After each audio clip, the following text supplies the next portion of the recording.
زيت الأكل. وعندنا فيه هذا الزيت يا البنات نستعملوا فيه بذور الكتان، وعندنا فيه السمسم.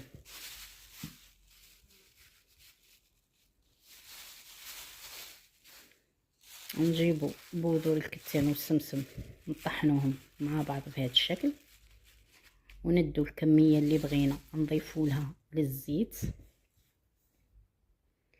ونديروها على النار تغلي.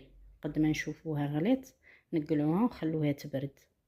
كي تبرد نتحصلوا على هذا الخليط.